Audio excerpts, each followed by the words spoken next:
Subscribe the channel and press the bell icon so that you never miss any updates. Ji SK हबीब साहब, बोलिए भैया। कैसे हैं आप?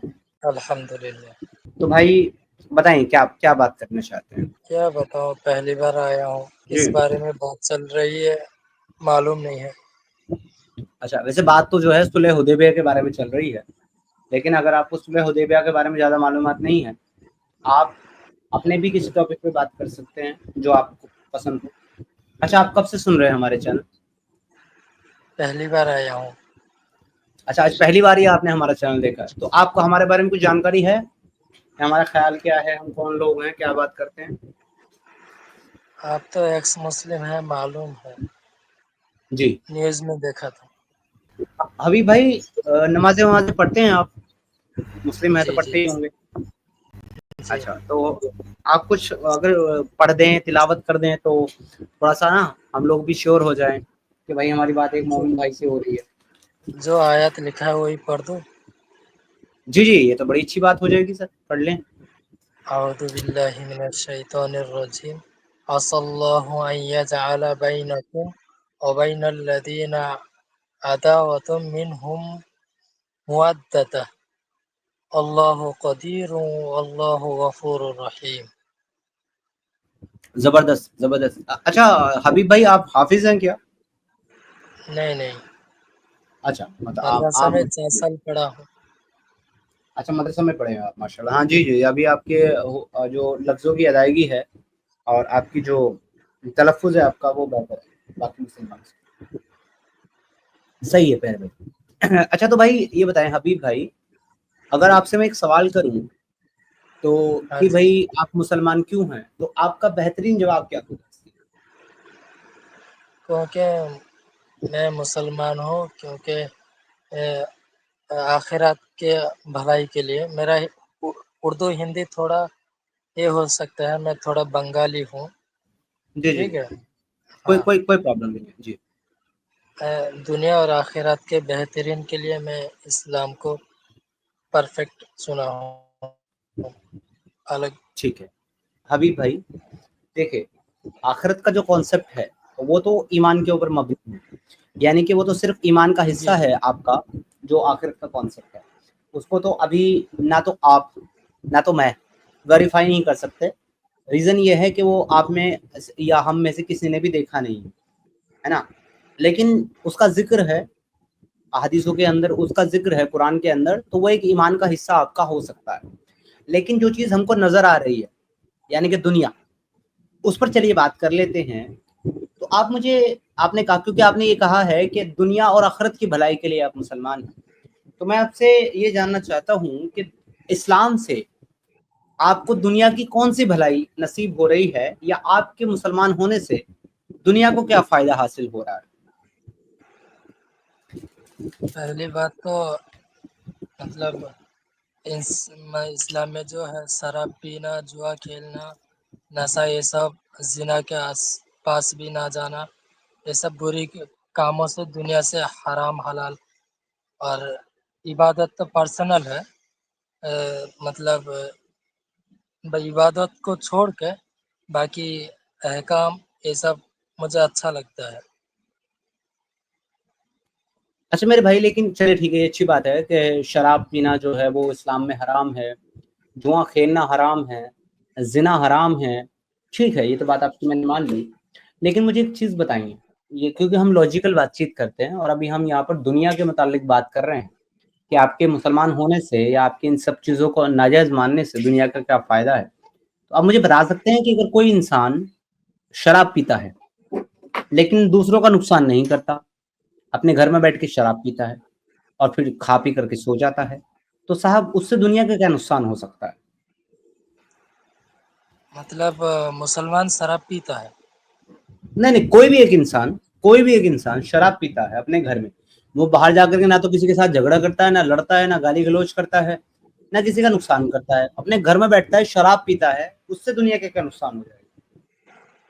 ना, वो तो आखिरत को नहीं मानता, कुरान को नहीं मानता, वो हराम हलाल के बारे में क्या नहीं, नहीं, चीज़ देखिए, रखे। मैंने आपको कहा था कि हम आखिरत के कॉन्सेप्ट पे अभी बात नहीं करेंगे, क्योंकि वो आपके ईमान का हिस्सा है। क्या आखिरत में सेहत के ऐसा लिए होगा? बुरा है ना शराब। अभी अभी हम दुनिया के ताल्लुक देखिए भाई, अब हम दुनिया के ताल्लुक से बात कर रहे हैं जी। सेहत के लिए खराब है शराब।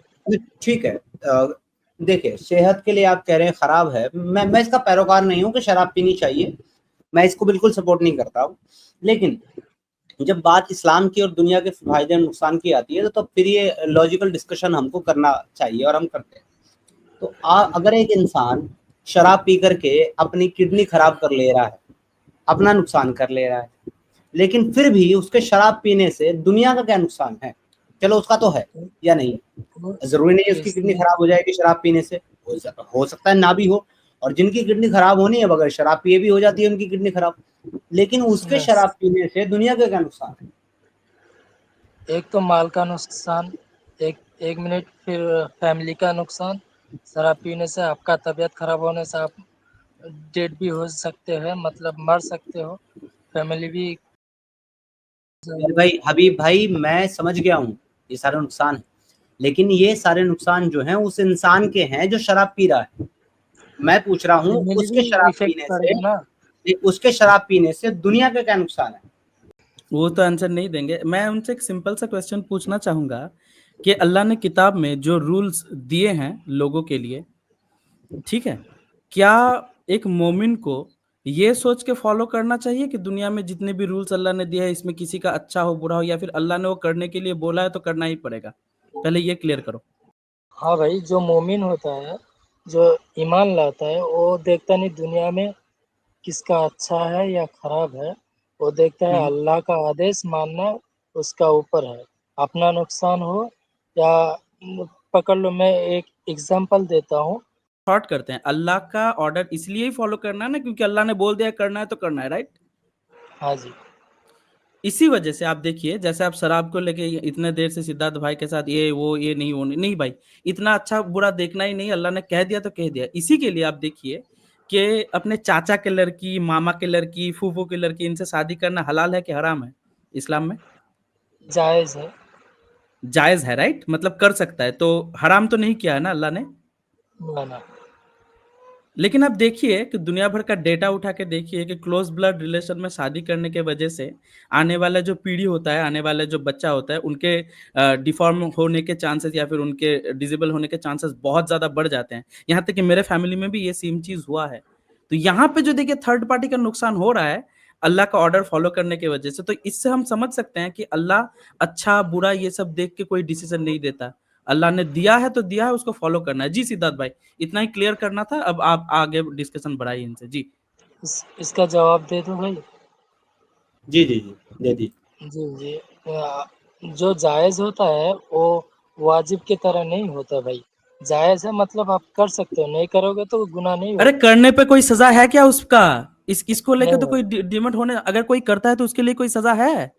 देखिए हबीब भाई, इच्छा मृत्यु भाई हमारी ये कह रहे हैं कि चलें आपकी बात अगर मान लें कि अल्लाह ने इसको जायज़ किया है, अगर कोई नहीं करे तो उसकी मर्जी है, और करे तो वो उसकी मर्जी है। लेकिन बात ये है कि अगर कोई इस काम को करना चाहेगा तो वो ये देखेगा कि अल्लाह ने इस काम के बारे में क्या हुक्म दिया, क्या मैं ये कर सकता हूँ या नहीं कर सकता हूँ। अगर अल्लाह ने उस पर ये कहा है कि नहीं तुम ये काम नहीं कर सकते, जैसे कि एग्जाम्पल के तौर पर शराब नहीं पी सकते, तो अगर कोई शराब पीना भी चाहेगा तो ये देख करके कि अल्लाह ने मना किया है शराब पीने के लिए, वो शराब पीने से रुक जाएगा अगर वो अल्लाह से डरता है। लेकिन अगर अल्लाह ने ये कहा होता कि तुम शराब पी सकते हो, तो फिर अगर किसी का दिल करता तो वो पी सकता था। तो उसी हिसाब से जब अल्लाह ने ये जायज़ कर दिया कि आप ये शादियां कर सकते हो, तो भाई अगर एक आदमी करना चाहता है तो वो कर सकता है, क्योंकि अल्लाह ने ऑलरेडी जायज़ किया हुआ है। तो अब जितनी भी शादियां होंगी ऐसी, और उनके जो भी डिसइम्पैक्ट होंगे, जो भी उनके गलत असरात होंगे जो है समाज के ऊपर या उसकी ज़िंदगी के ऊपर या उसके आने वाली नस्लों के ऊपर, वो सारे के सारे इसी वजह से होंगे क्योंकि अल्लाह ने उसको करने की इजाज़त, आज़ादी उसको दी थी। बात ये, वो ये कहना चाहिए। बिल्कुल बिल्कुल। अच्छा प्यारे भाई, तो हबीब भाई, चलें आगे बढ़ाते हैं हम डिस्कशन को। आप हम मुझे एक बात बताइए, आपने ये तो क्लियर कर दिया है कि अच्छे और बुरे, फायदे और नुकसान से कोई लेना देना नहीं, अगर अल्लाह का हुक्म है तो वो फिर हर हाल में आपको मानना ही मानना है। जैसे कि अच्छा तो भाई ने एग्जाम्पल भी दिया ये कजन मैरिज का, तो ये चीज़ है। लेकिन मैं फिर भी आपसे एक स्टेप आगे चल करके पूछता हूँ, चलो मैं कजन मैरिज के टॉपिक को छोड़ देता हूँ। आप मुझे बताइए कि अल्लाह का के जितने भी हुक्म हैं, क्या उन सारे हुक्म से दुनिया के इंसानों का, सारों का, कोई सिर्फ फायदा ही होता है या कुछ नुकसान भी होता है? फायदा होता है। और नुकसान? नुकसान तो मेरे नज़र में आया ही नहीं। ठीक है, आपकी नज़र में नहीं आया क्योंकि शायद आपने उस तरीके से जो है कुरान का मुताला ना किया हो या सोचा ना हो। तो चलिए मैं आपकी थोड़ी सी मदद करता हूँ आपकी नज़र में लाने के लिए। आप ये बताइए कि अगर कोई आपका एक दोस्त है जो कि गैर मुस्लिम है, हालांकि इस्लाम में गैर मुस्लिम को दोस्त बनाने की इजाज़त नहीं है, तो चलिए ये मान लेते हैं कि आपका एक कराबदार है, यानी कि आपका एक पड़ोसी है, आपके नज़दीक रहने वाला एक गैर मुस्लिम है। ठीक है हबीब साहब? इस्लाम में है गैर मुस्लिम को दोस्त बनाने की इजाज़त नहीं है। हाँ, नहीं है सर, कुरान में नहीं है इसकी इजाज़त, अल्लाह मना करता है मुख्तलिफ आयतों में, मल्टीपल आयतों में। उसके ऊपर जाएंगे, अभी फ़िलहाल जो है हम इस पर बात करते हैं कि अगर आपका एक पड़ोसी, आपका एक करीबी गैर मुस्लिम है और उसकी एक बीवी है, अगर आप उस करीबी को, उस गैर मुस्लिम को, उसके साथ आप लड़ते हैं, आप उसको हरा देते हैं और वो भाग जाता है अपना घर परिवार सब कुछ छोड़ करके, और फिर आप उसकी बीवी के साथ, आप उसकी जोजा के साथ हम बिस्तरी करते हैं, मुबाशरत करते हैं, सेक्स करते हैं, तो क्या इससे उस इंसान का जिसको आपने हराया है, जिसको आपने मारा है, और उस महिला का जो उसकी बीवी है, उसका नुकसान होता है कि नहीं होता है? हाँ होता है। तो अगर ऐसा कोई हुक्म दे रहा है आपको कि आप अपने करीबी के को मारो पीटो भगा दो, जो वो भाग जाए या वो हार जाए, तो आप उसकी बीवी को पकड़ो और उसके साथ सेक्स करो, तो क्या वो नुकसान वाला मैसेज दे रहा है आपको कि नहीं? हाँ नुकसान भला है। तो आपको मालूम है कि अल्लाह ऐसा मैसेज देता है कुरान में? नहीं है। चलिए मैं आपको दिखा देता हूँ कहाँ है। ठीक, माशाल्लाह कुरान तो बहुत अच्छा पढ़ना जानते हैं। ये लीजिए मैं एक आयत शेयर कर रहा हूँ, आप इसको पढ़िए। जी हबीब भाई, ये आपकी स्क्रीन के ऊपर आयत आ गई है। ये मैं आपको बता दूं कि ये सूरे अन्निसा की आयत नंबर 24 है, यानी कि चैप्टर नंबर 4 की 4 की 24 है। आप इसको एक बार पढ़ सकते हैं, क्या लिखा हुआ है? हाँ ठीक है। अल मुहसनातु मिनन निसाई इल्ला मा मलकत अयमानुकुम किताबल्लाहि अलैकुम उहिल्ला लकुम मा वराअ ज़ालिकुम अन तबतगु बिअमवालिकुम मुहसिनीन गैर मुसाफिहीन फमस्तमतअतुम बिही मिनहुम मिनहुन्ना मिनहुन्न फातुहुन्ना अतुहुन्ना फलातुहुन्न फरीज़तन। अतुहुन्न। हाँ। जी इसका इसका फला ट्रांसलेशन, इसका ट्रांसलेशन पढ़ लीजिए। ठीक है, आयत तो इतनी बहुत है। ये क्या लिखा हुआ है, इसका ट्रांसलेशन पढ़ लीजिए। उर्दू मुझे इतनी आती नहीं। अच्छा, तो कौन सी लैंग्वेज आपको आती है? बांग्ला। बांग्ला आती है आपको? बांग्ला में तो मेरे ख्याल से है कि नहीं। इंग्लिश पढ़ लेते हैं आप, इंग्लिश? ना ना इंग्लिश में इतना आते हैं। आप बताइए ना ट्रांसलेशन में क्या लिखा है। अच्छा चलिए मैं पढ़ देता हूँ आपके लिए, आप इसको क्रॉस चेक भी कर सकते हैं बांग्ला में। ये सूरह और अन-निसा की आयत हराम नंबर की 30 है। गई और हराम की गई लिखा है शोहर और वाली हराम की औरत। गई शौहर वाली औरतें हैं, यानी कि जी हाँ जो जिनके शौहर हैं जो शादीशुदा है, मगर वो जी। जो तुम्हारी मिल्कियत में आ जाएं, यानी कि तुम्हारी गुलाम लौंडी के तौर पर तुम्हारे पास आ जाएं, वो हलाल है। अल्लाह ताला ने ये अहकाम तुम पर फर्ज कर दिए हैं। तो भाई यहाँ पर अल्लाह ये कह रहा है कि दूसरों की बीवियां, उनके साथ आप शादियां नहीं कर सकते, निकाह नहीं कर सकते, इंटरकोर्स नहीं कर सकते, वो तुम्हारे लिए हराम है। लेकिन अगर वो तुम्हारी मिल्कियत में आ जाए, यानी तुम्हारी गुलाम लौंडिया बन जाए, माँ मलकत ऐमानुकुम बन जाए, तो फिर तुम कर सकते हो। तो यहाँ पर आपका अल्लाह दूसरे के नुकसान का हुक्म क्यों दे रहा है आपको? इसका ऊपर वाली आयत थोड़ा दिखा दोगे भाई। जी बिल्कुल दिखा देते हैं सर, ये लीजिए। हराम की गई तुम पर तुम्हारी माएँ और तुम्हारी लड़कियां और तुम्हारी बहनें और तुम्हारी फूफियां और तुम्हारी खालाएं और भाई की लड़कियां यानी कि भतीजियां और बहन की लड़कियां यानी कि भांजियां और तुम्हारी माएँ जिन्होंने तुम्हें दूध पिलाया यानी कि दूध रज़ाई माएँ और तुम्हारे दूध शरीक बहनें, यानी कि जिन्होंने तुम्हारी माँ, उसी का माँ का दूध पिया हो जिसका तुमने पिया हो, रजाई बहनें, और तुम्हारी सास और तुम्हारी वो परवरिश करदा लड़कियां जो तुम्हारी गोद में है, तुम्हारी उन औरतों से जिनसे तुम दखूल कर चुके, यानी कि जिनके साथ तुमने शादी की और तुमने उनके साथ हमबिस्तरी कर ली, अगर उनकी गोद में कोई लड़कियां हैं जो कि भले ही पहले शोहर से हों, तो वो लड़कियां भी तुम्हारे लिए हराम है। हाँ, अगर तुमने उनसे जिमा ना किया हो, यानी कि तुमने उनसे सेक्स ना किया हो शादी करने के बाद, तो फिर ये गोद की लड़कियां जो है वो तुम्हारे लिए हराम नहीं है, तुम उनके साथ शादी कर सकते हो और सेक्स भी कर सकते हो। या कोई तुम पर हो तो तुम पर कोई गुनाह नहीं है। और तुम्हारी सलबी सगे बेटों की बीवियां और तुम्हारी 2 बहनों का जमा करना, हाँ, जो गुजर चुका सो गुजर चुका, यकीनन अल्लाह बख्शने वाला है। तो अल्लाह यहाँ पर वो बता रहा है जिनके बारे में हुर्मत है एक मुसलमान के लिए, शादी के निकाह लिए करने, नाजायज है। हाँ, निकाह करने की, सेक्स करने की हुर्मत है, क्योंकि आयत शुरू ही होती है हुर्रिमत अलैकुम अम्महातुकुम व अम्महातुकुम, व हाँ अजवातुकुम। जी, यहाँ पर अल्लाह जो है वो एक उन कैटेगरी को बता रहा है जिन कैटेगरी के साथ निकाह और सेक्स करना हराम है। उसी को कंटिन्यू करते हुए 24 में आता है और कहता है वल मोहसिनात, और शादीशुदा औरतें भी, मिनन निसाई, और तो इंसानों में से, इल्ला, सिवाय इसके, माँ मलकत ईमानुकुम, जो तुम्हारी गुलाम लौंडियां बन जाएं कि उनके साथ तुम सेक्स कर सकते हो। तो भाई ये काफिर की बेटियां ही और बीवियां ही होंगी जो तुम्हारी गुलाम लौंडी बनेगी, क्योंकि मुसलमान जंग तो सिर्फ काफिरों के साथ लड़ता है और उन्हीं की माँ बहन बेटियों को और बीवियों को अपनी लौंडी बनाता है। तो यहाँ पर बात उन औरतों की हो रही है जो शादीशुदा तो हैं मगर अब मलूकियत में आ गई हैं, यानी कि गुलाम लौंडी बन गई, तो उनके साथ सेक्स करना जायज है। तो सर आपका अल्लाह ये ऐसी इनह्यूमन बात, दूसरों के नुकसान वाली बात का हुक्म आपको क्यों दे रहा है? इस आयत का तफसीर देखना पड़ेगा मुझे। कौन सा तफसीर देखना चाहेंगे? तफसीर इब्न कसीर। ये लीजिए, तफसीर इब्न कसीर खोल देते हैं आपके लिए।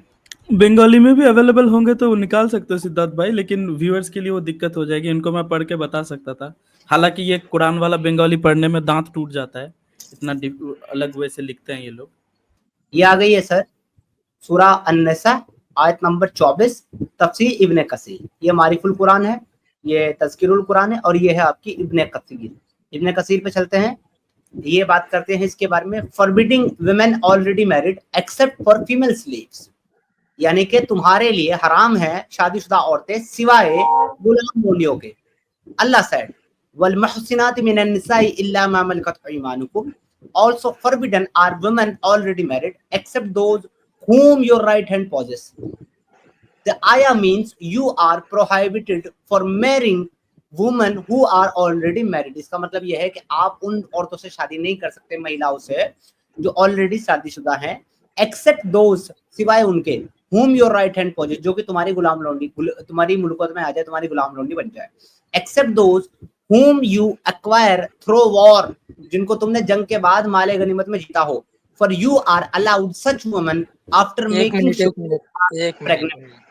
जी, यहाँ लिखा है जो जंग में मिला है, माने जिस जंग के बाद माले खातून, गनीमत में मिला है। जी हाँ, जी एक उदाहरण मैं देता हूँ। जैसा कि 1971 में बांग्लादेश इंडिया वार हुआ था, तब पाकिस्तानी आर्मी इंडिया के सामने उन लोगों ने ये कर दिया, मतलब एक सेकंड मैं ये आपको कर दिया। करेक्ट कर दूं, एक सेकंड मैं आपको करेक्ट कर दूं।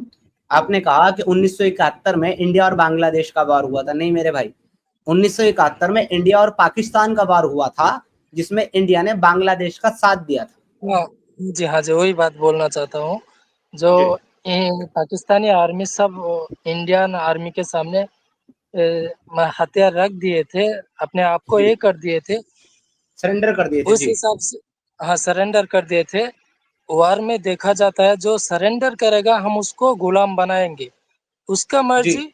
जो उसको छोड़ देगा तो फिर अटैक करेगा, इसलिए हम्म। उसको छोड़ा नहीं जा सकता ना, वार के अच्छा अंदर वॉर है ये लड़ने, बंदा। अच्छा वॉर लड़ने मर्द आते हैं कि औरतें आती हैं? जो भी आए भाई, जो गुलाम बनेगा, वार करने जो भी आएगा उसको गुलाम बनाया 1971 जाएगा का, ना। तो ठीक है, आपने 1971 का एग्जांपल दिया। जी 1971 में पाकिस्तान, बांग्लादेश और इंडिया इन तीनों ही कंट्री की तरफ से वॉर लड़ने मर्द फौजी गए थे कि औरतें गई थी? अरे बाबू जो आएगा मर्द गया था ना। हाँ, तो भाई मेरे फिर आप क्या बांग्लादेश की महिलाओं को या पाकिस्तान की महिलाओं को इंडिया अपनी गुलाम लौंडी बना सकता था, इसके बावजूद कि वो लड़ने नहीं आई?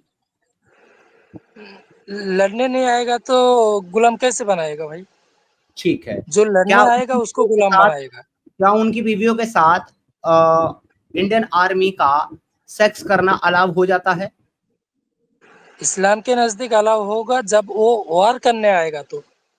जी मेरे भाई, आपने कहा इस्लाम के नजदीक होगा, और यही हम कहने की कोशिश कर रहे हैं कि सिर्फ इस्लाम के नजदीक ही ऐसा होता है कि जब आपने वॉर करी और आपने काफिरों को हरा दिया, तो माले गनीमत में सिर्फ काफिरों का माल नहीं, उनके हथियार नहीं, उनकी सवारियां यानी कि ऊंट वगैरह जो भी वो इस्तेमाल कर रहे हो वो नहीं, बल्कि उनकी माँ बहन और बेटियां भी आती हैं माले गनीमत में, जिनको स्लेव बनाया जाता है। और ये कॉन्सेप्ट मेरे भाई ना तो बांग्लादेश का है, ना तो इंडिया का है, ना तो दुनिया की किसी भी हुकूमत का, किसी भी नेशन का है।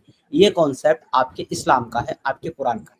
अरे इस्लाम में बोला है औरत को मत मारो जंग के अंदर, कुरान में लिखा है। अरे और भाई, बुजुर्गों को अरे मत भाई, मारो। अरे भाई, बात मारने की नहीं हो रही है। मारने की तो हम भी बात नहीं कर रहे, हम बात कर रहे हैं गुलाम बनाने की। गुलाम तो बनाने का गुलाम लिखा जो, हुआ है कुरान में। अरे बाबू जो वार करने आएगा उसको गुलाम बनाया जाएगा, बंदी बनाया जाएगा।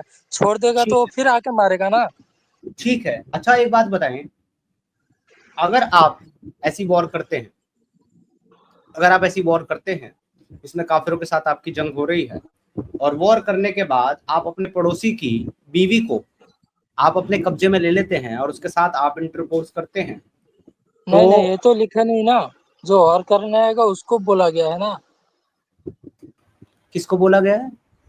जो वार करने आएगा, औरत हो या मर्द हो, हम्म। किसको गुलाम बनाया जाता है? जो युद्ध करने आता है। हाँ, लेकिन यहाँ पर सिर्फ सिर्फ और सिर्फ औरतों की बात हो रही है, यहाँ पर मर्दों की बात नहीं हो रही है मेरे भाई, अरे क्योंकि बाबू यहाँ पर औरतें नहीं, जो एक गलत और इन्फॉर्मेशन उन्होंने दिया है सिद्धार्थ भाई, मैं बस उनको थोड़ा सा करेक्ट कर दूं। नहीं, जो औरतें जंग करने अगर नहीं भी आती है और मर्द वहां पे जंग हारते हैं, उन औरतों को भी कैद कर सकते हैं। ठीक है, ये आपको क्लियर कर दूं। जी सिद्धार्थ भाई। वो खैबर के मौके पर ऐसा ही किया था। ये कह रहे हैं कि औरत जंग करने आएगी तो गुलाम बनाया जाएगा। भाई माले गनीमत में ये ऊंट और ये गाय या जो भी सामान था या उनके घर का सामान काफिरों के का, वो क्या चल के खुद जंग के मैदान में आता था या उनके घरों में जाके लूटते थे? बिल्कुल, बिल्कुल, बहुत देखना परफेक्ट पड़ेगा क्वेश्चन। हदीस हाँ, किस ये वजह देखना से पड़ेगा। वो। आपने आपने बिना देखी हमें बता दिया कि औरतें भी अगर जंग करने आएंगी तब औरतों को गुलाम बना सकते हैं। तो जी थोड़ा जी। पढ़ लिख लीजिए ना थोड़ा, चलो ठीक यही है, तो दिक्कत है चलो जी। ठीक है, इन्होंने ये एडमिट किया है छवित्र भाई कि ये देखेंगे तो ये बहुत अच्छी बात है। यहाँ पर ये जरूर बनता है इनको नसीहत करना कि अगर आपने देखा नहीं है अभी तक, तो और फिर आपने बिना देखे दावा किया है, तो ये बहुत गलत बात थी। आपको पहले देखना चाहिए, फिर आपको कोई बात का दावा करना चाहिए, जो कि आपने बिना देखे दावा किया। मेरा आपसे जो बात शुरू शुरू हुई थी हबीब भाई, वो इस पर हुई थी कि क्या अल्लाह के सारे हुक्म लोगों के फायदे के हैं या नुकसान के? आपने कहा था सिर्फ फायदे के हैं। तो मैंने लोगों का नुकसान दिखाने के लिए ये आयत आपके सामने रखी थी कि देखें कि जब आप किसी मर्द के साथ जंग लड़ते हैं और आप उसको हरा देते हैं, और फिर आप उसकी बीवी को गुलाम बना करके उसके साथ हम बिस्तरी सेक्स करते हैं, तो इससे उस इंसान का नुकसान होता है। ये आपने अग्री किया था ये आयत देखने से पहले। फिर मैंने जब आपको ये आयत दिखाई, तो अब आप इस पर अलग अलग नैरेटिव लेकर के आ रहे हैं जिसको आपने देखा नहीं है, यानी कि आपके पास उसका रेफरेंस नहीं है। चले, वो आपको डिस्काउंट दे देता हूँ। अब आप मुझे बताइए कि अगर इस मर्द के साथ जो कि काफिर है, जिसने मुसलमानों के साथ जंग की, उसकी बीवी के साथ अगर आपने सेक्स किया गुलाम बना करके, तो क्या उस इंसान का और उस महिला का नुकसान हुआ कि नहीं हुआ? अरे बाबू उसको क्यों गुलाम बनाएगा? जो वार करने आएगा उसको बनाएगा ना। चले, मैंने मान लिया कि आपकी बात 1% के लिए, हालांकि ये बात आप साबित नहीं कर सकते क्योंकि आपने कहा कि आपके पास रेफरेंस नहीं है। तो मैं फिर आपको कह रहा हूं कि आप ये साबित नहीं कर सकते कि सिर्फ उन्हीं को गुलाम बनाया जाएगा जो वॉर में आएंगी, क्योंकि आपके रसूल अल्लाह ने खैबर के मौके पर लोगों के घरों पर अटैक किया, और लोगों के घर पर अटैक करके उनको मारा, और मार करके उनकी माँ बहनों बेटियों को गुलाम लोंडिया बनाया, अपने सहाबाओं में बांटा, सफिया रज़ियल्लाहु ताला अन्हा को खुद दया कल्बी को दिया।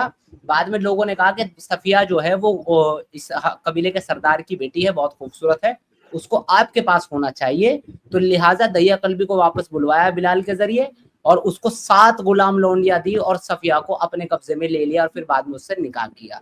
तो इससे साबित होता है कि आपके रसूल अल्लाह ने घर में बैठी हुई औरतों को गुलाम बनाया है, ना कि जंग में आने वाली। ये मैं साबित कर सकता हूँ हदीस के साथ में, आप ये साबित नहीं कर सकते कि जो सिर्फ वॉर में आएगी सिर्फ उनको गुलाम बनाना है, क्योंकि यहाँ पर ये नहीं कहा जा रहा जो लड़ने आ रही है, यहाँ पे कहा जा रहा है कि वॉर के बाद हरा दो जब आप उनको और उनकी गुलाम उनकी बीवियां तुम्हारी गुलाम बन जाए तो उनके साथ सेक्स कर सकते हो। तो भाई मेरे, क्या ये एक अच्छी बात है? और क्या इससे उसका नुकसान होता है, नहीं होता है, जिस मर्द की बीवी के साथ आपने सेक्स किया? अरे बाबू, कुरान में लिखा है वॉर में औरत और खवातीन के और मंदिर मस्जिद ये धर्म स्थल को नुकसान नहीं पहुंचाना चाहिए, बुजुर्ग चलो ठीक है। रेफरेंस दिखा दो। चलो ठीक है, बात। इसका रेफरेंस दे दो। कुरान में है नहीं, जब आयत नंबर बता दो। वो चलो सब मुझे याद नहीं रहता ना। ओके, मुझे बहुत कुछ याद रहता है। मैं आपको खैबर का वाकया अब हदीस से दिखाता हूँ, जहां आपके रसूल अल्लाह ने बगैर वॉर में पार्टिसिपेट किए महिलाओं को गुलाम लोंडी बनाया है और सफिया रज़ियल्लाहु ताला अन्हा उनमें से एक है। और चढ़ाई करने से पहले भी अल्फाज रसूल अल्लाह के ये थे कि आज खैबर बर्बाद हो गया। जी, अच्छा वी रूइन जी, खैबर। बिल्कुल दाऊद भाई। अच्छा सिद्धार्थ भाई, बिना रेफरेंस के अगर ऐसे कोई मतलब बात करेंगे तो हम भी तो कुछ भी बोल सकते हैं ना, कुरान में लिखा है जाकर ढूंढ लो। तो ये सब मत करो भाई हबीब भाई, अगर हम स्टार्ट कर देंगे तो बहुत बुरा लग जाएगा आपको, ठीक है? फिर आप हमसे रेफरेंस मांगते रह जाओगे, हम देंगे नहीं। हम आपको बोलेंगे कि उसके बाद वाला रेफरेंस जो आपने पढ़ा है। तो ये बिना रेफरेंस के बातें मत क्या करो यार लाइव में।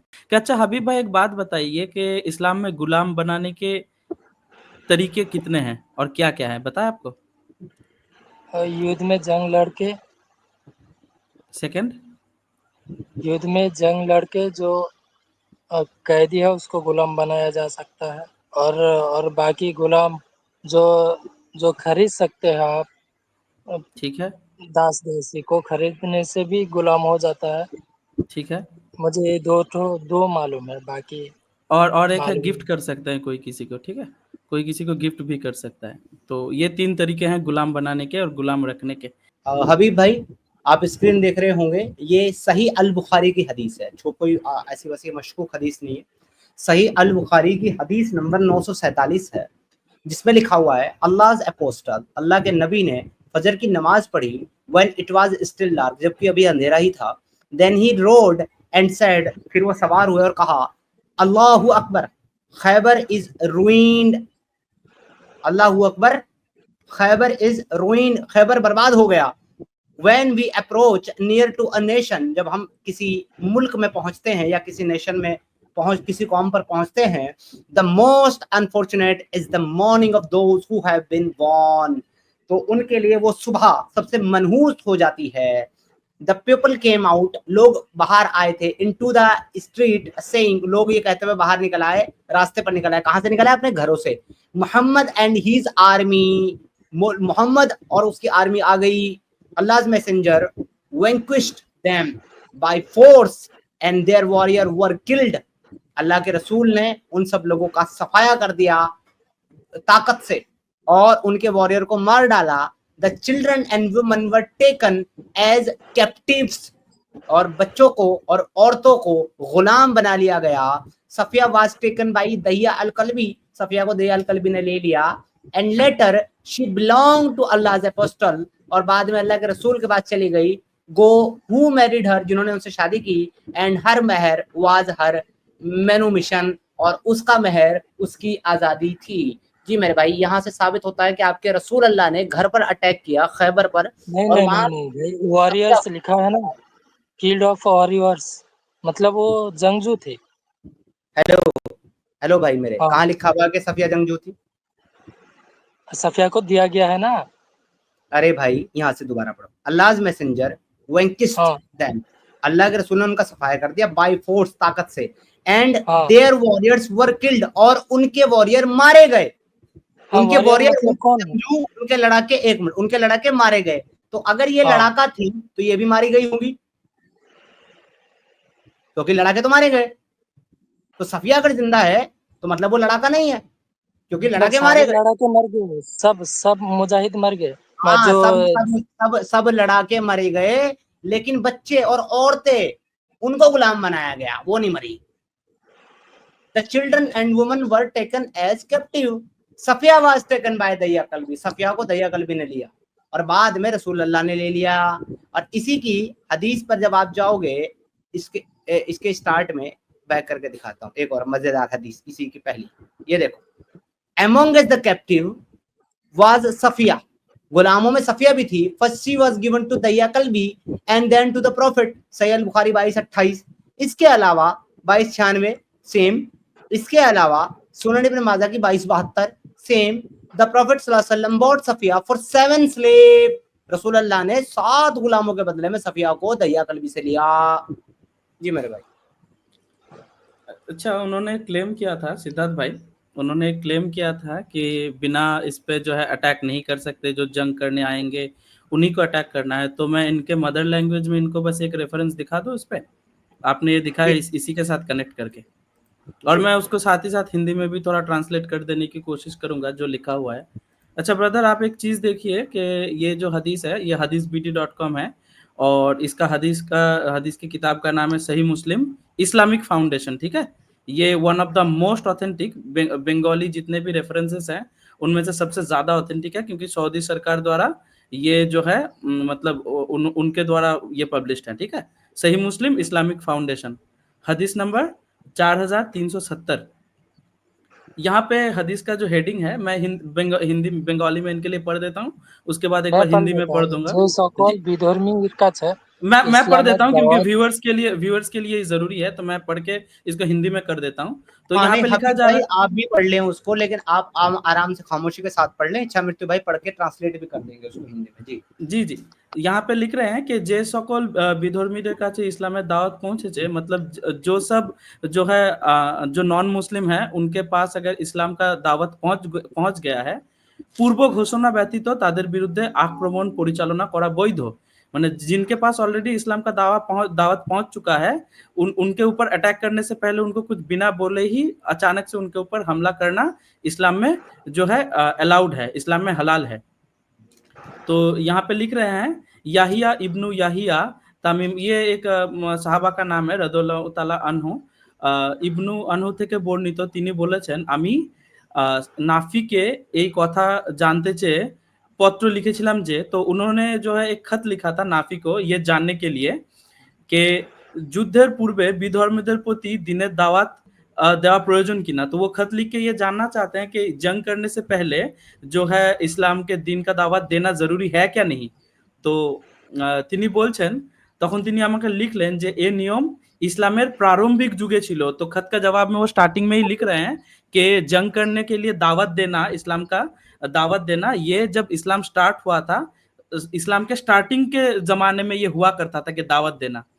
তো রাসূলুল্লাহ সাল্লাল্লাহু আলাইহি সাল্লাম বানু মুত্তালিকের উপর আক্রমণ করলেন এমন অবস্থায় যে তারা অপ্রস্তুত ছিল, তা জানতে পারেনি। तो ये बोल रहे हैं कि बनु मुत्तलिक के ऊपर रसूलुल्लाह सल्लल्लाहु अलैहि वसल्लम ने जब अटैक किया था तो वो लोग रेडी नहीं थे, और ये जो अटैक ये मेरे होगा वो ख्याल से जी इच्छा मृत्यु भाई बनु मुस्तलिक होगा, मुतल्लिक नहीं है, बनु मुस्तलिक। जी जी जी, बनु मुस्तलिक यहाँ पे हाँ मुस्तलिक, सॉरी सॉरी सॉरी, मुस्तलिक के मैं ऊपर यहाँ एक बात कर सकता हूँ। नहीं। इंडिया जब मैं रेफरेंस मैं जस्ट একটা खत्म करूंगा उसके बाद, एक सेकंड रुक जाइए। ভাই रेफरेंस এখানে खोलते ही একটা क्यों क्यों आप পয়েন্ট लोग আছে भाई जी। सुन लें क्यों आप आप लोगों को तकलीफ अभी लग भाई जाता है पहले भाई उनको रेफरेंस रेफरेंस पूरा पढ़ खोलते ही लेने भाई। दीजिए, फिर आप अपनी बात कीजिएगा। जी इच्छा मृत्यु भाई, मैं भूल जाऊंगा ना। याद रख लो यार, मन में दोहराते रहो। तो यहाँ पे देखिए, मैं अगर इसका स्टार्टिंग ही बता दूं सिद्धार्थ भाई, तो ये स्टार्टिंग ही इनफ है कि यहाँ पे क्लियरली जो है एक सही हदीस में आ रहा है कि यहाँ पे सवाल पहले किया जा रहा था, एक साहबी दूसरे एक बंदे को जो है खत लिख के पूछ रहा है कि उनके ऊपर अटैक करने के लिए उनको दावत देना जरूरी है कि नहीं। तो यहाँ पे क्लियरली मेंशन कर रहा है कि ये जो पर्टिकुलर रूल था ये इस्लाम के पहले के जमाने में हुआ करता था, ठीक है। अभी जो है कहाँ पे कहीं किसी बेधर्मी पे अटैक करने के लिए दावत देने की भी जरूरत नहीं है। और उसी के रेफरेंस में ये बोल रहे हैं कि রাসূলুল্লাহ সাল্লাল্লাহু আলাইহি ওয়াসাল্লাম বনু মুস্তালিকের উপর আক্রমণ করে এমন অবস্থায় যে তারা অপ্রস্তুত ছিল, জানতে পারেনি। तो उसी का हवाला देके बोल रहे हैं कि क्योंकि रसूलुल्लाह सल्लल्लाहु अलैहि वसल्लम ने ये बनु मुस्तलिक के ऊपर इस टाइम पे अटैक किया था कि वो लोग समझ भी नहीं सके थे और वो लोग जो रेडी भी नहीं थे। তাদের পশুদের পানি পান করানো হচ্ছিল, তখন তিনি তাদের যোদ্ধাদের মানে ये जो मैंने अभी रेफरेंस दिखाया था ना, अच्छा मृत्यु भाई, ये जी। खैबर के मुतालिक है ये, और जिस कबीले के ऊपर ये अटैक किया गया है ना, इसी कबीले का नाम बनु मुस्तलिक है। जी बिल्कुल बिल्कुल सिद्धार्थ भाई, लेकिन मेरा ये रेफरेंस निकालने का एक रीजन ये भी था कि इस पर्टिकुलर हदीस में यहाँ पे क्लियर कर दे रहे हैं कि अगर वहां पे दावत नहीं भी पहुंचा है फिर भी अटैक करना हलाल है। और इसी के हवाला देके रसूलुल्लाह का ये जो मतलब कहानी है कि ये देखिए यहाँ पे क्लियरली मेंशन है कि यहाँ पे योद्धा योद्धा मतलब किनको बताया जा रहा है, पूर्ण वयस्क पुरुष, मतलब जो पूर्ण वयस्क जो पुरुष थे उनको यहाँ पे जो है योद्धा का टैग दिया जा रहा है, क्योंकि वो सारे लड़ते थे, ठीक है। और उसके बाद जो है लड़कियों को और बच्चों को जो बंदी बना लिया आपने, तो उसके बाद जो है बहुत अच्छे से ये व्याख्या किया।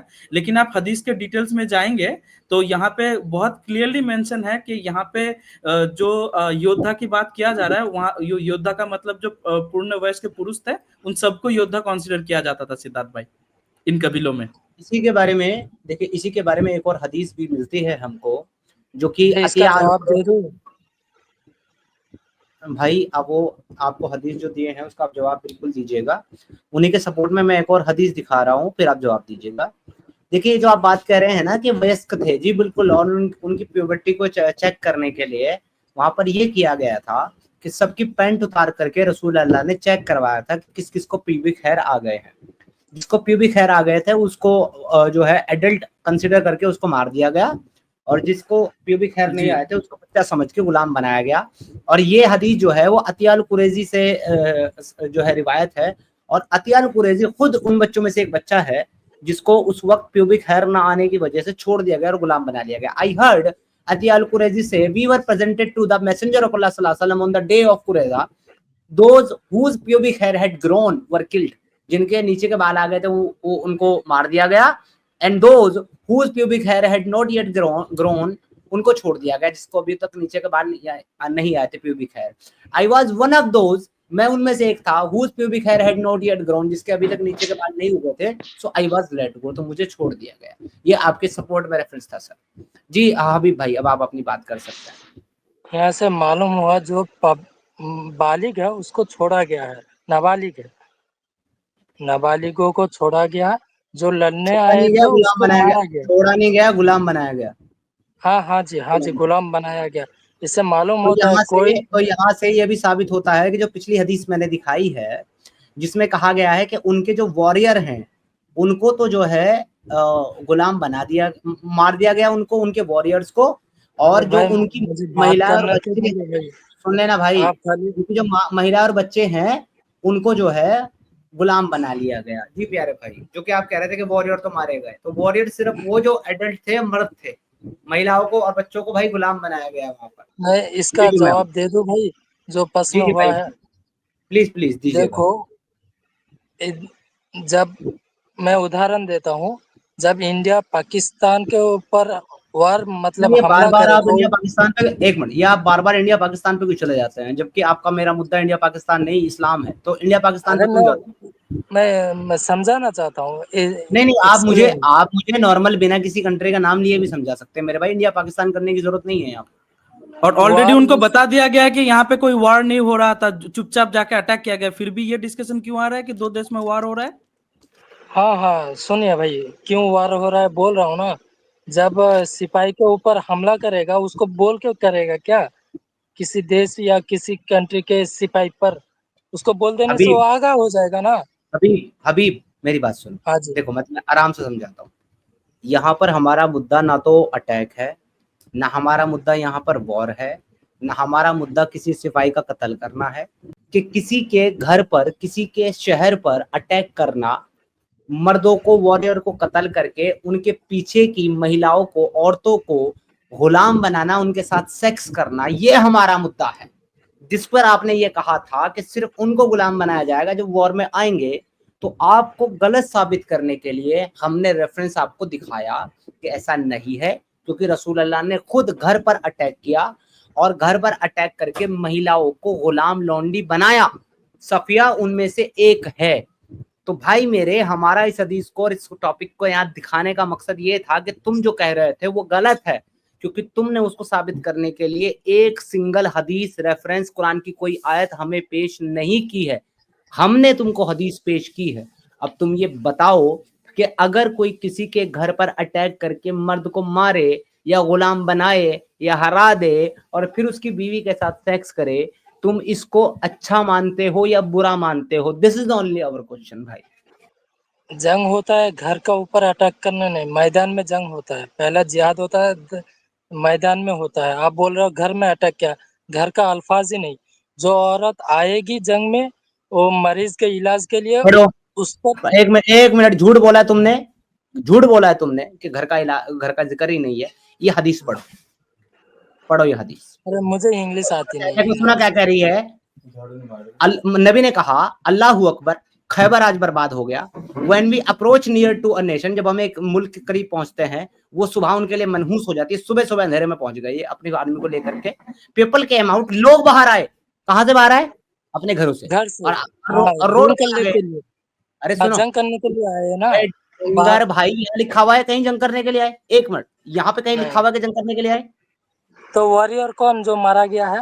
भाई मेरे, तुम जो कह रहे हो लड़ने के लिए, वॉर करने के लिए आया है, तो आकर ये क्यों कह रहा है कि मोहम्मद और उसकी फौज आ गई, भागो, मोहम्मद और उसकी फौज आ गई? अच्छा, तुम ये साबित नहीं कर सकते इस हदीस से कि वो वॉर करने के लिए आए हैं, और किसी भी हदीस से अगर तुम ये साबित कर दो कि वो बाहर वॉर करने के लिए आए थे, तो मैं तुम्हारा आर्गुमेंट सही मान लूंगा। लेकिन अगर मैं तुमको दूसरी हदीस से ये साबित कर दूं कि वो वॉर करने के लिए बाहर नहीं आए थे, वो तो अपने जानवरों को पानी पिलाने के लिए आए थे, फिर क्या करोगे? और जो किल्ड लिखा है ना वॉरियर, वही किल्ड पूरा नीचे वाली आप उसमें भाई अब हाईलाइट। कहाँ चला गया भाई? अभी नीचे नहीं जाना है भाई, अभी तो वॉर शुरू ही नहीं हुई, अभी तो मोहम्मद पहुंचा है। और जब मोहम्मद पहुंचा है अपनी आर्मी के साथ, तो लोग बाहर पर रोड पर आ गए और आके कहने लगे मोहम्मद और उसकी आर्मी आ गई। तो अभी तो मोहम्मद ने वॉर किया ही नहीं है, ये तो नीचे वाली लाइन है, अभी ऊपर पे बात करो। हाँ वो जाएगा ना वॉर, मतलब तो मोहम्मद जिहाद कहाँ करने गया? जाएगा। मोहम्मद कहाँ गया है भाई? अपनी आर्मी के साथ मोहम्मद साहब कहाँ गए हैं? खैबर में। ओके, खैबर क्या है? खैबर क्या गांव है या ये है? क्या है खैबर? शहर। शहर। हाँ जी। तो भाई यानी कि मोहम्मद साहब जो है वो जंग के किसी खुले मैदान में नहीं पहुंचे जहां ये लोग सामने से और लड़ने आए, बल्कि मोहम्मद साहब इनके शहर के ऊपर अटैक कर दिया, राइट? अरे बाबू शहर में मैदान नहीं रहता है क्या? क्या बात बोल अरे रहे हैं? भाई मेरे, एक मिनट, खैबर का जो किला था वो शहर था कि मैदान था? क्या था खैबर का किला? शहर था कि मैदान था? सिटीज थी। सिटीज? अरे मेरे भाई, खैबर का किला था, और पता है कहाँ था? एक पहाड़ी के ऊपर था, वहां पर कोई मैदान नहीं था, किले, वहां सिर्फ और सिर्फ किला था, और उस किले के अंदर लोग रहते थे। और तुम्हें पता है खैबर के किले कितने थे? हबीब भाई, कितने किले थे खैबर के, पता है आपको? नहीं, कुछ नहीं पता, मतलब कोई नॉलेज नहीं, कोई जानकारी नहीं, कोई स्टडी नहीं, कोई रिसर्च नहीं, लेकिन आप दावे पे दावे किए जा रहे हैं बगैर रेफरेंस के और बगैर नॉलेज के, राइट? खैबर के 5 किले थे, अब मैं दे रहा हूं, इल्म ले लो। खैबर के 5 किले थे, जिसमें से जब मुसलमानों ने पहले किले पर अटैक किया तो पहले किले के लोग लड़े, और जब उन्होंने देखा कि मुसलमानों से नहीं जीत सकते, तो वो किला छोड़ करके किले नंबर 2 पे भाग गए, जो बचे कुछ। मुसलमानों ने पहले किले पे कब्जा कर लिया। इसके बाद मुसलमानों ने दूसरे किले पर अटैक किया, और वहां भी यही हालात हुए, वो वहां से छोड़कर तीसरे पे भाग गए। फिर तीसरे पे अटैक किया, फिर तीसरे से चौथे पे भाग गए, और चौथे से 5वें पे भाग गए, और आखिर में जो 5वां किला है वो सबसे ऊपर था, चोटी के ऊपर। वहां कोई भी आर्मी उसको फतेह नहीं कर सकती थी, क्योंकि जब कोई भी आर्मी वहां 5वें किले पर चढ़ने की कोशिश करती, तो ये यहूदी लोग जो थे वो वहां से तीर मार मार करके उनको पीछे खदेड़ देते थे। तो तब जाकर के इन्होंने क्या किया है, वो जो गोले फेंकने वाली लकड़ी की वो जो मशीन होती थी, मोहम्मद ने वो लगवाई, और वहां से उन्होंने हथगोले वो मोटे मोटे फेंकने शुरू कर दिए उसके किले के ऊपर। और किले की एक साइड की दीवार जो है टूट गई। जब वो किले की दीवार टूट गई, तो अली जो है इसका लीडर था इस वॉर का। इस वॉर के अंदर नबी ने अली को गवर्नर, जो जनरल जो है आर्मी का, वो अपॉइंट किया था। और उसके लिए ये बशारत दी थी कि कल मैं उस आदमी को जनरल गवर्नर अपॉइंट करूंगा जो अल्लाह और अल्लाह के नबी से मोहब्बत करता है और जिससे अल्लाह और अल्लाह का नबी मोहब्बत करता है। और अगले दिन झंडा अली के हाथ में थमा दिया था, पता है आपको। तो मेरे भाई वो इसको लीड कर रहे थे, तो जब एक साइड की दीवार गिर गई तब अली अपनी आर्मी को लेकर के किले के अंदर दाखिल हो गया और वहां जाकर के इन्होंने पूरे किले पर कब्जा कर लिया। तुम कह रहे हो मैदान में लड़ने गए थे, ये घरों पे जा जाके मार रहे हैं उनको, कोई मैं नॉलेज कब नहीं है कहा तुमको। मतलब, मैं तो बोला सिटी है ना। अरे तो फिर जब सिटी पे जाके उनके घरों पे अटैक करके उनके घरों से निकाल निकाल के मोहम्मद और उनके साथी उनको मार रहे हैं और नहीं मारने के बाद उनकी औरतों को इकट्ठा कर ले रहे हैं और उनको अपने सहाबियों में बांट रहे हैं, सफिया को दैया कल्बी को दे दे रहे हैं, तो फिर तुम ये कैसे कह रहे हो कि वार में आने वाले को गुलाम बनाया जाएगा? कहां से लेकर के आ रहे वार हो? में नहीं बाबू, किला पर अटैक था भाई। अटैक किसने किया है? मोहम्मद ने। किस पर?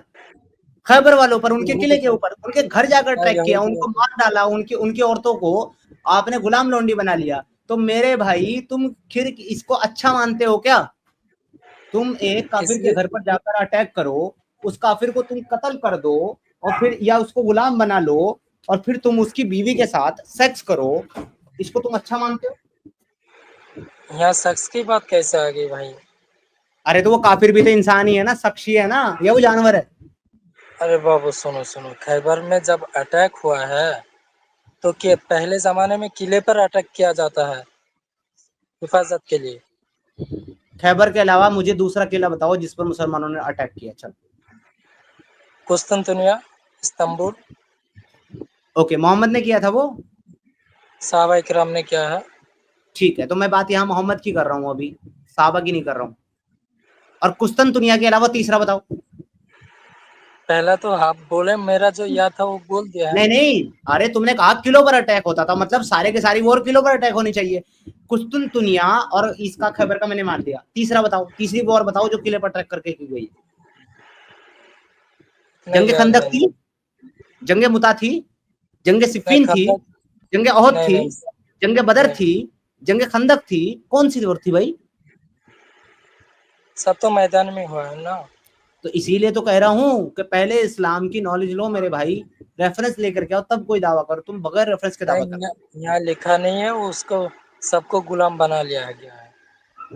फिर वही बात है, मैं मेरा टॉपिक आपके साथ है क्या?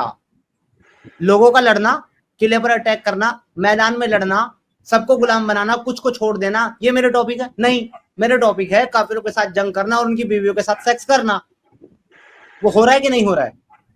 इस हदीस का मुहद्दिसिन ने क्या तस्रीह किया उसको भी देखना पड़ेगा। अरे इस हदीस के मुहद्दिस को छोड़ दो मेरे भाई, मैं कह रहा हूँ रसूलुल्लाह ने जो अटैक किया है खैबर के ऊपर और उनकी जो गुलाम लौंडियां हैं उनको जो आपस में तकसीम किया है, सफिया को दैया कल्बी को दिया है, तो ये उनके साथ सेक्स हो रहा है कि नहीं हो रहा है? क्यों अटैक किया वो भी जानना चाहिए ना। किसी भी वजह से किया, किसी भी वजह से किया, उनकी बीवियों के साथ सेक्स हुआ कि नहीं हुआ है, बस मुझे हाँ या ना जवाब। गुलाम जो होगा वो उसको गुलाम में लाया जाएगा। ठीक है, अगर कल को तुम यहाँ पर काफिरों के साथ, ये बड़ी अच्छी बात करी आपने कि गुलाम जो होगा उसके साथ किया जाएगा, तो ये अच्छी बात है आपके नजदीक? अभी तो जंग है नहीं ना। अरे यार मेरी सवाल का जवाब क्यों नहीं देते तुम? ये तुम्हारे लिए अच्छी बात है? हाँ अच्छी है, गुलाम नहीं बनाओगे तो वो फिर बड़ा हो के फिर चलो हमला कर सकते हैं। सपोज दैट कि रसूल अल्लाह ने खैबर पे जब अटैक किया था तो उस वक्त उनके साथ जो है उनकी बीवी हजरत आयशा और उनकी बीवी हजरत हफ्शा, ये दोनों मौजूद थी उस वॉर में। अगर वहां पर गैर मुस्लिम मुसलमानों को हरा देते और आयशा और हफ्शा को अपनी लौंडी बना करके उनके साथ सेक्स करते तो तुम इसको अच्छा मानते?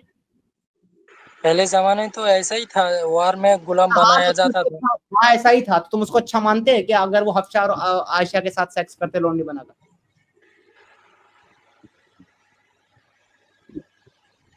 वो उस जमाने तो ऐसा ही था। बोलो भाई, अच्छा होगा कि बुरा होगा जवाब ये दो बोलो। मुझे, मोमिन मुझे जवाब दो।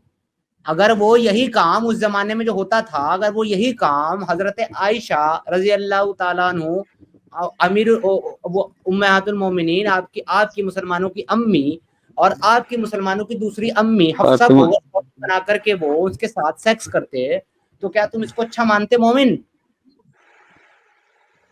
मतलब गुलाम मतलब आप इंडिया वाला गुलाम समझ रहे हो भाई, जो वाह कोरोना देश सिद्धार्थ में भाई, गुलाम वाह समझ अरे रहे जवाब हो। हेलो नहीं देंगे डंगर, देखो।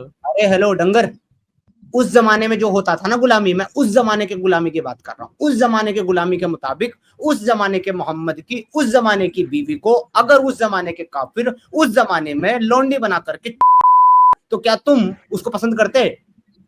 नहीं, नहीं। तो वाह फिर तुम काफिरों की लौंडियों के साथ करना क्यों पसंद करते हो?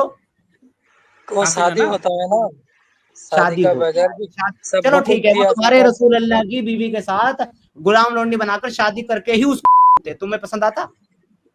वैसा ये था नहीं वहाँ पर नहीं नहीं, मुशरिक मैं के। कह रहा हूँ शादी भी करते, लौंडी बनाते पहले, फिर शादी करते, फिर ठोकते ये पीटते, तो पसंद इस्लाम करते तुम? आने के बाद गुलामों को हुकूक दिया गया है ना। देखा, मैं जो सवाल कर रहा हाँ, हूँ, वाह हुकूक देते। देखो साहब, मैं अरे ऐसे बता रहा हूँ आपको, this is the way how you can expose a Mohammadi. आप कैसे तुम ऐसा इनको लैंग्वेज चलो क्यों? ये भी ऐड कर दो, सिद्धार्थ भाई हुकूक भी देते, फिर पलंग पे नहीं हुकूक भी रहते देते। सोते। चलो हाँ, चलो चलो, मैं इसके लिए एक अच्छी सी बात बता देता हूँ आपको हबीब भाई। सपोज करो कि इंडिया और बांग्लादेश की वॉर हो गई, अब बड़ा इंडिया पाकिस्तान कर रहे थे ना, चलो मैं अब आपको आंसर देता हूँ। आपके बांग्लादेश में जब ये आपकी पाकिस्तानी प्रधानमंत्री भारत आ गई और वहां पर आपने हिंदुओं के मंदिरों को तोड़ना शुरू किया और हिंदुओं को मारना शुरू किया, अब उसके बदले में अगर भारत अभी अटैक कर दे बांग्लादेश के ऊपर और वहां पर आपकी जो माँ बहन बेटियां और बीवियां हैं वो हमारे हाथों में गुलाम लौंडी बन करके आ जाएं, हम उनको लेकर के जाएं दुबई में और बुर्ज खलीफा की टॉप बिल्डिंग पर 5 स्टार कमरे में उनको बैठाएं एसी में, बढ़िया वाला उनको खाना खिलाएं, बढ़िया उनको कपड़े पहनाएं, बढ़िया ऐसा अय्याशी करें, लेकिन उनकी टांगे ऊपर करके उनको ठोकें, तुम्हें पसंद आएगा? पहले तो ईमानदारों के साथ जंग नहीं होती, जिहाद नहीं मैं होती। कह रहा हूँ वुड यू लाइक इट? हक की बात करी ना, मैं कह समी रहा हूँ बुर्ज खलीफा की टॉप बिल्डिंग में बिठा करके बढ़िया 5 स्टार में खाना खिला करके बढ़िया महंगे कपड़े पहना करके मैं तुम्हारी माँ बहन बेटी को गुलाम लौंडी बना करके रगड़ूंगा, अरे तुम्हें पसंद भाई, आएगा? इस्लाम में मोमिन मोमिन से जिहाद। इस्लाम मैं नहीं पूछ रहा हूँ, अभी मैं तुम्हारी माँ बहन बेटियों का पूछ रहा हूँ, वुड यू लाइक इट? पसंद करोगे इसको तुम? नहीं, तो फिर दूसरों के साथ करना क्यों पसंद आप करते ऐसा हो? लैंग्वेज क्यों इस्तेमाल कर रहे हो भाई? एक सेकंड, दूसरों के बारे में जब यूज हो रहा था ये चीजें, तो किस तरीके के जस्टिफाई हो सके तुम ये ट्राई कर रहे थे कंटिन्यूअसली, जब अपने माँ बहन बेटियों पे आए तब तुमको रियलाइज हो रहा है कि ये गंदी बात है। हाँ अच्छा, रुको रुको रुको हबीब, रुको। तुम बहुत एग्जाम्पल दिए हो भाई, मैं तुम्हें रियल एग्जाम्पल दे रहा हूँ कि जो 1971 का वाकया तुम कई बार लेके आए डिस्कशन में, जब पाकिस्तान की आर्मी ने बांग्लादेश की औरतों का 30 लाख समथिंग औरतों का रेप किया था, और शेख मुजीबुर रहमान के जितने पे उनको मारा पीटा था, मुक्ति वाहिनी बना ली थी, तो फिर पाकिस्तान की आर्मी ने सही किया था ना भाई। दाऊद भाई, बांग्लादेश के ये जो कुछ कुछ कट्टर मुसलमान हैं, ये उन्हीं के तो सपोर्टर हैं। वो क्या इस्लामिक जिहाद है जो बांग्लादेश पाकिस्तान से युद्ध हुआ था? वो तो कंट्री में है, युद्ध है ये। अरे अरे, युद्ध है, युद्ध में जो जीत गया, जंग में जो जीत गया, तो वो तो ऐसा कर सकता है, गुलाम बना सकता है ना उनके साथ में मतलब उनको रेप भी कर सकता है, सेक्स भी कर सकता है। यही कहना चाह रहे हो जिसको तुम जायज बता रहे हो? तो जो पाकिस्तान की आर्मी वहां जीती थी, उसने मार लगाई थी, वहां पे वो जीत गई थी, तो उसका हक वो बनता था गलत ना, उसने जो किया वो सही किया। है, वो गलत। क्यों गलत था भाई? हाँ जी। अरे उस अरे उसने उनके जंगजू मारे थे, जो बांग्लादेश के उनके मर्द थे, उनको मारा भी था, उनको हराया भी था, और तो उनका तो हक बनता है औरतों पे। और तुम इसी को तो डिफेंड कर रहे हो, जब से इसी को तो डिफेंड कर रहे हो तुम, जब से कि जो जीत जाएगा वो तो करेगा। तो वो सही किया था पाकिस्तान की आर्मी ने बांग्लादेश की औरतों के साथ में। नहीं, गलत किया। क्यों क्यों गलत किया था भाई? और रसूलुल्लाह ने फिर कैसे सही किया था, सहाबाओं ने कैसे सही किया था? रसूलुल्लाह सल्लल्लाहु अलैहि वसल्लम ये सब काम नहीं किया है, आप लोग झूठ बोलते अच्छा भाई चलो ठीक है, मान लिया हम झूठ बोल रहे हैं, लेकिन आपकी सही बुखारी भी झूठ बोल रही है क्या? हैं। आप जो हदीस का तस्रीह करते हो वो सही रहेगा, नहीं, मुझे मैं नहीं कर रहा मुहद्दिसीन हूँ। का कॉल अच्छा देखना अच्छा पड़ेगा। अच्छा, एक काम करो, मैं कुछ नहीं करता, मैं स्क्रीन के ऊपर रेफरेंस रख देता हूँ, आप एक्सप्लेन कर दो, चल ये आप इसकी तशरीह कर दो, ये सर पढ़ के। तशरीह मुहद्दिसीन करेगी ना, तो क्यों जंग उन्होंने हुआ। तो किया है, तो उन्होंने तो कहा ये कौन है सही बुखारी, इसी की तो पढ़ रहा हूँ मैं। सही बुखारी का शरह कौन सा है? फतुल बारी है ना। अरे तो भाई फतहुल बारी ने इस हदीस को ज़ईफ कहा है, गलत कहा है, मौजू कहा है, सही सही मशकूक कहा ये है, सही क्या का कहा है? नहीं तशरीह, इसका नहीं, व्याख्या फातुहल बारी ने इस हदीस के ऊपर क्या हुक्म लगाया है वो मुझे दिखा दो आप। इसका व्याख्या क्या क्या है वो देखना अच्छा, पड़ेगा। व्याख्या क्या चीज होता है भाई पहले वो ये एक्सप्लेन करो। सिद्धार्थ भाई एक सेकंड दीजिए। अच्छा अच्छा, आप एक्सप्लेन करो व्याख्या, जो चीज आप बता रहे हो ये चीज होता क्या है, एक्सप्लेनेशन क्या होता है किसी भी एक चीज का। कोई व्याख्या मतलब उस चीज का जो खोल के बता देना, इस चीज को तो अगर जो किसी भी लिखा चीज का रहेगा। एक्सप्लेनेशन या व्याख्या, क्या उस चीज हाँ, के कंप्लीट मतलब कंप्लीट उल्टा बात बोलती है, कंप्लीट डिफरेंट बात बोलती है, क्या जो चीज लिखा हुआ है उसी को और ज्यादा एक्सप्लेन करता है, ये बताओ तो। और एक्सप्लेन करता है। कब ऐसा कभी हुआ है कि किसी भी एक चीज का एक्सप्लेनेशन पढ़ने पे वो चीज उलट गया, पूरा पूरा कंप्लीट डिफरेंट चीज बन गया, ऐसा होता है क्या कभी? हाँ, बहुत हुआ है। चलो एक एक एग्जांपल दे दो, कि एक एग्जांपल दे दो कि उसका सिंपल में एक चीज लिखा हुआ है, जब उसका एक्सप्लेनेशन पढ़ रहे हैं तो उसका उसका जो है दिन का रात हो जा रहा है, चांद का तारा हो जा रहा है, ठीक है, और औरत का मर्द हो जा रहा है। चलो दिखाओ, एक एक्सप्लेनेशन ऐसा दिखाओ दुनिया में। भाई एक्सप्लेन के बारे में कुरान में कहा है औला तकुल्लाहुमा अरे भाई ये उफ्फिन। सब नहीं मांगा, मैं एक चीज मांगा हूं जहां पे एक चीज आप लिखा हुआ दिखाओगे और उसका एक्सप्लेनेशन में उसका उल्टा चीज होगा। दुनिया में कोई वही भी तो किताब खोल के कुछ भी दिखा दो, चलो रेफरेंस बताओ, हम निकालेंगे अभी। उल्टा उल्टा क्यों रहेगा भाई? तो यही तो बात बोल रहे हो कि इसका व्याख्या देखना पड़ेगा, व्याख्या देखना पड़ेगा। एक्सप्लेनेशन तो वो चीज होता है जो इस चीज को और ज्यादा डिटेल में वो व्याख्या करेंगे, वो और ज्यादा ब्रूटल होगा। इसका अगर हाँ हाँ एक्सप्लेनेशन निकाल दिया ना, आप देख भी नहीं पाओगे वो चीज। हाँ हाँ, मुझे मालूम है। तो फिर आप ये डिस्कशन पे सिद्धार्थ भाई के साथ क्यों जा रहे हो कि इसका व्याख्या दिखाओ ये वो। वो आप लोग कर रहे हो ना ऐसे एक्सप्लेन, जो मुहद्दिसीन एक्सप्लेन ने नहीं एक्सप्लेन किया। हम एक्सप्लेन कर रहे हैं कि बस पढ़ के बता रहे हैं जो चीज है। वही तो बोल रहे हैं ना, जो खराब लैंग्वेज जो बोला है वो सब लिखा है। जो जो हम लोग जो दिखा रहे हैं आपको स्क्रीन पे हर बार एक चीज, एक सेकंड दीजिए। हम लोग जो स्क्रीन पे आपको दिखा रहे हैं यहाँ पे कि सिद्धार्थ भाई और मैं आपको कंटिन्यूअसली ये चीज दिखा रहे हैं कि इस्लाम में ऑफेंसिव मतलब डिफेंसिव नहीं, ऑफेंसिव वॉर है, और उस ऑफेंसिव वॉर में जाके औरतों को गुलाम बनाना जो है जायज है। यहाँ पे ये वाला लाइन बस इतना पढ़ दीजिए ना, जितना मैंने ये किया है आक्रमण से यहाँ पे হয়েছিল তা बस इतना जो मैंने हाईलाइट कर दिया, बस ये पढ़िए ना एक बार। আক্রমণ করলেন এমন্ত অবস্থায় যে তারা উত্তপ্ত ছিল তা জানতে পারেনি। তাদের শিশুদের পানি পান পশুদের করানো পশুদের হ্যাঁ, আহ, করানো হয়েছিল। তখন হচ্ছিল। তিনি তাদের এতটাই হ্যাঁ হ্যাঁ থাক না, এতটাই পশুদের पानी पान करना चाहिए। सिद्धार्थ भाई ने भी आपको ये सिंपल सा चीज दिखाया कि नबी ने उस टाइम पे अटैक किया जिस टाइम पे वो लोग जो है तैयार भी नहीं थे, वो समझ भी नहीं पाए थे, और वो लोग सब अपने अपने जानवरों को पानी पिला रहे थे। और ये जो कंप्लीट हदीस है ना, जो मैंने सही मुस्लिम के इस्लाम जो मैंने हदीस आपको दिखाया बुखारी का, इस पे क्लियरली इस्लामों को हुक्म दिया जा रहा है कि अगर इस्लाम का दावत नहीं भी पहुंचा है फिर भी उस जगह पे जाके मुसलमान जो है अटैक कर सकते हैं। ये उस चीज का रेफरेंस है, और कंटिन्यूअसली आप মানে झूठ पे झूठ बोले जा रहे हो। हाँ, ওইখানে তো লেখা আছে ভাইজি যে তাদেরকে বলা যাবে না, বলে দিলে তো তারা আগা হয়ে যাবে না मैं যুদ্ধ क्या করার बोल रहा সময়। हूँ कि इस्लामिक पहले जमाने में क्या था कि पहले वहां पे इस्लाम का जो है दावत पहुंचाना है, फिर उनको इस्लाम एक्सेप्ट करने के लिए बोलना है। अगर वो लोग एक्सेप्ट ना करे तो उनको जो है जिजिया देने के लिए बोलना है। अगर वो जिजिया देने से भी इनकार करे तब अटैक कर सकते हो। लेकिन इस वाले हदीस में आके डायरेक्ट यहाँ पे हुक्म दिया जा रहा है जहां पे इस्लाम का दावत नहीं पहुंचा है वहां पे भी डायरेक्ट अटैक कर सकते हो। मतलब इस्लाम का दावत यहूदी के पास नहीं पहुंचा था मदीने में, खैबर जहाँ पर है। ये जो पर्टिकुलर हदीस मैंने आपको दिखाया उसी के बारे में ही था। मैं यहाँ पे लिंक दे दूंगा, आप घर जाके पढ़ लेना, ठीक है। मत बांग्लादेश जाना इस्लामिक अच्छा भाई। फाउंडेशन का हदूस है, ठीक है, वो जाके घर में जाके एक बार पढ़ लेना कि यही जो है एक्सप्लेन कर रहे हैं वो वाला साहबा दूसरे को चिट्ठी लिख के जानना चाह रहे हैं कि क्या ऐसा ऑर्डर है, तो वो वाला साहबा बोल रहे हैं कि ये वाला जो हुक्म है कि दावत देना है, ये इस्लाम के स्टार्टिंग के जमाने में हुआ करता था। अभी हुक्म अगर देखो कि नबी ने जो चीज किया है कि अगर जहां पे दावत नहीं पहुंचा वहां पे भी जाके अटैक कर सकते हो। तो रूल यही बना है कि मुसलमान चाहे तो कहीं पे भी जाके अटैक कर सकते हैं। ये बहुत सिंपल सी बात है जो 5 बार 6 बार रिपीट कर दिया हम लोगों ने। मैंने भाई अभी आपको एक बात कही है, मैंने ये कहा है कि हमारी आपसे या किसी भी मुसलमान से ना कोई लड़ाई या कोई हमारा बांटना या कोई प्रॉपर्टी का बंटवारा या कोई जंग नहीं है हमारी आपके साथ, ठीक है। हमारे भाई हो, इंसान हो, हम आपकी कदर करते हैं, लेकिन मेरे भाई हम आपको ये बताना चाहते हैं कि इस दुनिया के अंदर किसी भी इंसान की जिंदगी तब सबसे बड़ी उसके लिए मलामत है और उसके लिए लानत का सबब है जब वो इंसान डिसऑनेस्टी दिखाए अपनी जिंदगी में।